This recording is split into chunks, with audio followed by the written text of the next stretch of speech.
Página 41. Arqueología prohibida, de Michael Cremo y Richard Thompson, 1993. La historia oculta de la raza humana. Parte 1. Evidencia anómala. 1.2 Los neandertales. En la última parte del siglo XVII, un poeta y compositor religioso alemán menor llamado Joachim Neumann vagaba a veces por el valle del río Dussel, en solitaria comunión con la naturaleza. Usó el seudónimo de Neander y, tras su muerte, la población local llamó al valle Neandertal. 2 siglos más tarde, otros llegaron al pequeño y agradable valle del Dussel no en busca de tranquilidad, sino para extraer piedra caliza para la industria de la construcción prusiana. Un día de agosto de 1856, mientras excavaban la cueva Feldhofer en lo alto de una empinada ladera del valle, algunos trabajadores descubrieron fósiles humanos y se los entregaron al señor Beckershoff. Más tarde, Beckershoff envió un casquete y algunos otros huesos grandes a J. Karl Fuhlrott, un maestro de escuela local con un conocido interés en la historia natural. Al reconocer los fósiles como posible evidencia de la gran antigüedad de la humanidad, Fuhlrott a su vez se los entregó a Hermann Schaffhausen, profesor de anatomía de la Universidad de Bonn. En aquella época, la mayoría de los científicos que estudiaban la cuestión de la antigüedad humana creían que Europa había estado habitada alguna vez por una raza primitiva de cabeza redonda que utilizaba herramientas de piedra y bronce. Esta raza fue sustituida más tarde por una raza invasora de cabeza larga que sabía utilizar el hierro. Sin embargo, no se consideraba que las dos razas estuvieran unidas por la evolución. En 1857, el profesor Schaffhausen presentó informes en reuniones científicas en Alemania, calificando al hombre de Neandertal recién descubierto como representante de una raza aborigen bárbara, tal vez descendiente de los hombres salvajes del noroeste de Europa mencionados en las obras de varios autores romanos como Virgilio y Ovidio. Schaffhausen llamó especial atención a las características primitivas del cráneo de Neandertal, su estructura ósea gruesa y sus pronunciados arcos superciliares, como evidencia de su antigüedad y diferencia con el tipo racial moderno. Otros sugirieron que se trataba simplemente del cráneo de un hombre moderno, muy deformado por una enfermedad. Y así quedó la cuestión hasta 1859, cuando Darwin publicó El origen de las especies, lo que desató una intensa especulación sobre la posible descendencia de la humanidad de criaturas más primitivas parecidas a los simios. El descubrimiento del Neandertal ya no era un tema de discusión solo entre los miembros de la Sociedad de Historia Natural de Renania y Westfalia prusiana. Los pesos pesados de la ciencia europea entraron para emitir juicios. Charles Lyell, entonces reconocido como el geólogo más destacado del mundo, vino a Alemania e investigó personalmente tanto los fósiles como la cueva en la que se habían encontrado. Consideró que no se podía deducir nada concluyente del esqueleto de Neandertal. Por un lado, era demasiado aislado y excepcional. Lyell 1863, p. 375.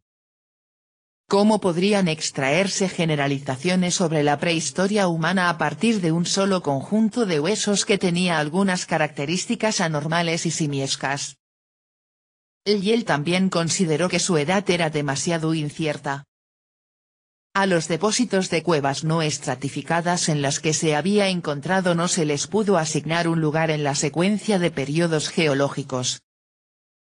Los fósiles de animales que lo acompañaban podrían haber ayudado a establecer la edad del hombre de Neandertal, pero no se había encontrado ninguno. Muchos científicos, especialmente aquellos opuestos a las doctrinas evolucionistas, pensaron que el esqueleto era el de un individuo patológicamente deformado de la era reciente. El anatomista alemán Rudolf Virchow, por ejemplo, creía que las toscas características del espécimen de Neandertal podían explicarse por deformidades resultantes del raquitismo y la artritis. 30 años después de expresar esta opinión por primera vez en 1857, Virchow todavía la mantenía y también seguía descartando la idea de que los huesos de Neandertal representaban una etapa en la evolución humana a partir de especies inferiores. La idea de que los hombres surgieron de los animales, dijo Virchow, es enteramente inaceptable en mi opinión, porque si tales hombres transicionales hubieran existido habría evidencia de ello, y tal evidencia no existe. La criatura preliminar al hombre simplemente no ha sido encontrada. Gwen 1972, pp. 57-58. Un científico británico argumentó que el cráneo pertenecía a algún pobre ermitaño idiota cuyos restos fueron encontrados en la cueva donde murió. Goldman 1982, p. 75. El Dr. F. Mayer, anatomista de la Universidad de Bonn, sugirió, al igual que Virchow, que los huesos doblados de las piernas del hombre de Neandertal habían sido causados por el raquitismo infantil, o quizás por muchos años de equitación. En 1814, la caballería cosaca atravesó la zona persiguiendo al ejército de Napoleón. ¿Era el hombre de Neandertal un cosaco herido que se había arrastrado hasta la cueva y había muerto? Mayer vio esto como una clara posibilidad. Pero Thomas Huxley, escribiendo en Natural History Review, 1864, preguntó cómo un soldado moribundo llegó a una cueva a 60 pies de altura en la empinada pared de un valle y se enterró. ¿Y dónde estaba su uniforme?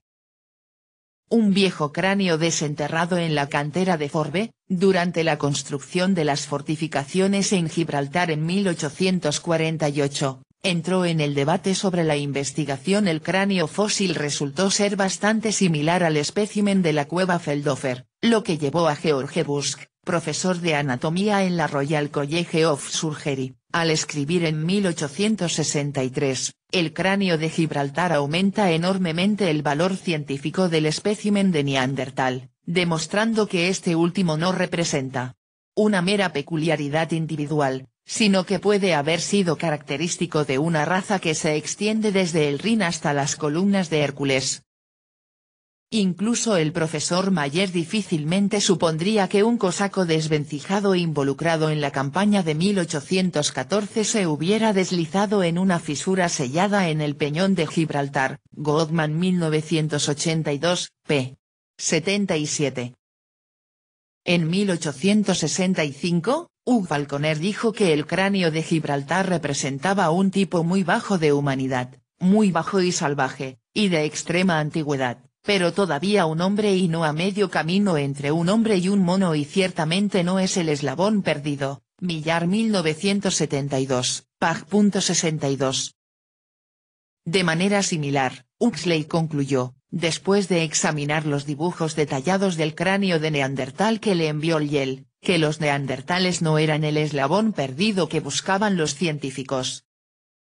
A pesar de las características algo primitivas del cráneo y su aparente gran antigüedad, en opinión de Huxley era bastante cercano al tipo moderno, lo suficientemente cercano como para clasificarlo simplemente como una variación.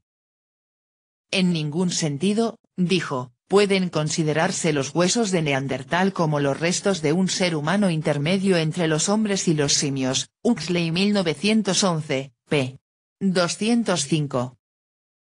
La mayoría de los científicos modernos están de acuerdo con el análisis de Huxley y ven a los neandertales como una rama reciente de la línea principal de la evolución humana.